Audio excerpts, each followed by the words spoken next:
Hey everyone, thanks for joining us for another episode of Dr. Jea and JP's vidcast. Last week we brought up a really important topic that comes up for a lot of people, and that was relationship needs. Jay, what did we have him do last time?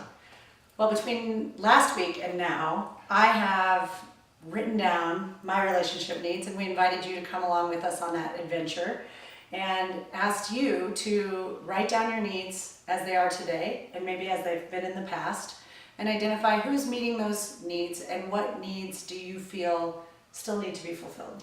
Okay, so here's the thing, is that I kind of found it hard to even think about what my needs were. I don't know, I was trying to say like, all right, so what are my needs? What do I need? But then sometimes I would second guess myself. I don't know, what was your experience? Well, I've thought about men a lot over the past few years. Feeling relationship ready has led me to really dissect what do I want in my man and what do I bring to a relationship. So I had a strong foundation from which to start, but I realized as I was journeying through the activity, I had a lot of needs. I wanted someone who could be a confidant. I wanted someone who I was sexually attracted to. I wanted someone who nurtured me and made me feel like anything was possible and that my wildest dreams can come true. I also felt like I wanted someone who would be a great listener and friend and champion for my mental, emotional, and physical health. I think that so many people sometimes almost feel bad that they expect so much. Like so many people sometimes look at what they need in a relationship, and sometimes we think to ourselves, wait, are my standards too high? I hear that all the time.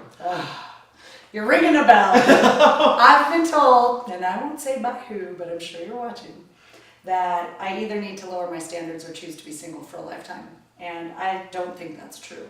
I know that I bring a lot to a relationship, and when I look at what I want in my man, I realize that I carry and possess a lot of those characteristics. And so I also have this realization that my man doesn't need to do everything for me, right? Lots of my needs are met through my family and friends. And so I had to really, the part that was hard was looking at what do I actually need from him? Right, and so when that need isn't being met, what might be an initial emotional reaction that you have? Like if there's one need that just, what might we feel?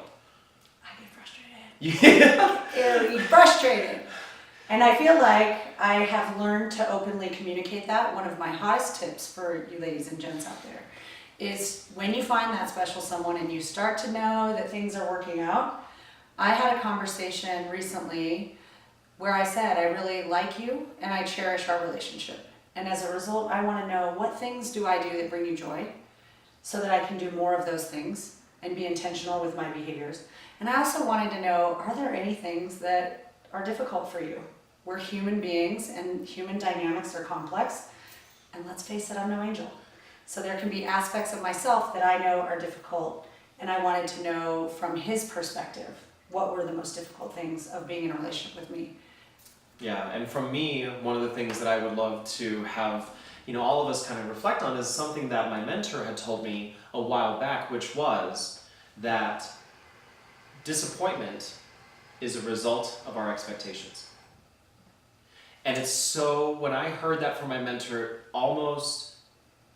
that almost revolutionized the way that I looked at relationships. It completely changed it. I all of a sudden caught myself every time I was frustrated, angry, or disappointed, I would ask myself, well, then what expectation did I have? Whether I was aware of my expectation or it was, back in my subconscious. What was that expectation? What am I expecting of my partner? And so that's my nugget of wisdom that I would love to have you think about, is that many times, if not most times, our disappointment is a result of an expectation. Now, is it wrong to have expectations, Jay? I don't think so. I think I've been taught to have expectations, right? And to hold myself to high expectations. And so I think expectations for ourselves through a soft, gentle lens of looking at ourselves is really important. As a yogi, for me, I've been taught to detach from an outcome. That is one of the things kind of related to what you said around detaching. It reminds me of detaching from an outcome. And I also have a very close friend who talks to me a lot about high intensity, low attachment. So keep your energy high, keep your Okay. spirits high, come at it with your best self, but be very unattached to that outcome. Oh, and it can be so difficult sometimes. I know, like, especially when I go on first dates, I want to be so in control of if I am interested in this person, I have a certain outcome. I want it to be the same. I want them to be interested in I me used to too. think the same thing. I was like, this is my man. I'm looking for my forever man. And once I know this guy's got all of these things, then I start creating outcomes. I start thinking, can I live with this man? Do I want to come home to him every day? How does he make me feel? And then I start building expectations around those thoughts. And that's what leads to a lot of disappointment. So those are the two things that we would love for you to think about. From me, definitely just reminding yourself that expectations are not bad. Exactly like Jay said, expectations are not something that we should not have.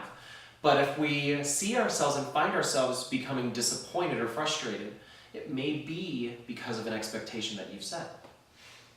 High intensity, low attachment. Detaching from our outcomes can be one of the greatest sources of our inner happiness. And ultimately, success in any relationship is rooted in our happiness and love of self. Keep leaving some more thoughts that you have about what we've shared today down in the comments below. Keep asking those questions. We love seeing them, and we will definitely get to some of your questions at one of our next vidcasts. We have 0 on the books for next week and are looking forward to co-creating our understanding with you. Until next time. Take care.